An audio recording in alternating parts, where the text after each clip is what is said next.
మంది కౌలు రైతులకు ఇచ్చాను, ఎంతమంది ముస్లిం ఇస్లాం రైతాంగానికి ఇచ్చాను నేను. ఇదే ఎన్ని మద్రాసాలకి డబ్బులు ఇచ్చాను నేను, 25 లక్షలు 30 లక్షలు ఇచ్చాను, నేను ఇచ్చినవాడిని. నేను నాకు అన్యమతం ఇస్లాం మీద గౌరవం ఉన్నవాడిని, క్రిస్టియానిటీ మీద గౌరవం ఉన్నవాడిని, చిన్నప్పటి నుంచి కూర్చొని మిషనరీ స్కూల్లో చదువుకున్నవాడిని. నా టీచర్ చెప్పిన సూక్తి తను తగ్గించుకున్నవాడు హెచ్చింపబడని చెప్పి బైబుల్ సూక్తిని ప్రతిసారి కోట్ చేస్తూనే ఉంటాను. ఇది నా గౌరవం, ఇది నేను చూపించే గౌరవం.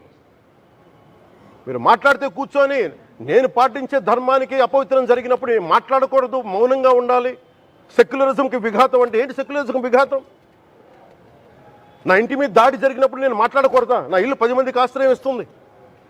నా సనాతన ధర్మం అన్ని ధర్మాలకి ఆశ్రయం అయితే దానికి దాడి జరిగినప్పుడు, దాని మీద అపవిత్రం జరిగినప్పుడు దానికి కూడా మాట్లాడకూడదంటే ఏం మాట్లాడాలి మీతోటి? ప్రకాష్ రాజ్ గారు, you have to learn your lessons. I respect you. It's not just Prakash Raj Garu, all the people who thinks in the name of secularism, you're going haywire. Let me tell you guys, we are extremely hurt. Don't make a mockery out of our sentiments. We are deeply, deeply hurt. It's not fun for you, maybe it might be fun for you. It is not fun for us.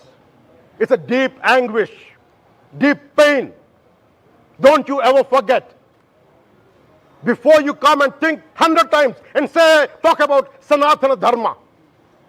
Enough of this. చాలు. ఇష్టానికి మాట్లాడుతూ ఉన్నారు సనాతన ధర్మం మీద. అయ్యప్ప స్వామి మీద మాట్లాడతారు, సరస్వతి దేవి మీద మాట్లాడతారు. అల్లా మీద మీరు మాట్లాడగలరా? మహమ్మద్ ప్రవక్త మీద మీరు మాట్లాడగలరా? జీసస్ మీద మీరు మాట్లాడగలరా?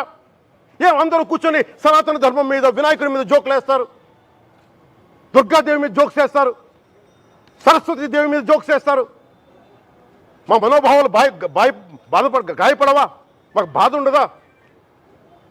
అందుకే నేను ప్రతిపాదించింది ఏంటంటే ప్రతి దానికి రావలేకపోతున్నాం. సనాతన ధర్మ రక్షణ board is order of the day. ప్రతిసారి కూర్చోబెట్టి మేము డిఫెండ్ చేసుకోలేం. ఇది ప్రతి సగటు హిందువు తాలూకు ధర్మం. ఇదే ఇస్లాం మీద దాడి జరిగితే ఎంతమంది బయటకు వస్తారు, ఎంతమంది నిరసన తెలియజేస్తారు? రోడ్ల మీదకి రమ్మని చెప్పట్లా. కనీసం మీకు కోపం కూడా రాకపోతే మేము ఏం చేస్తాం? గుడికి వెళ్ళే ప్రతి హిందువు బాధ్యత కాదా ఇది? నా ఒక్కరి బాధ్యతైనా, మా బాధ్యతైనా, మీది కాదా? ధర్మాన్ని మీరు పరిరక్షించరాదు, మీ బాధ్యత కాదా?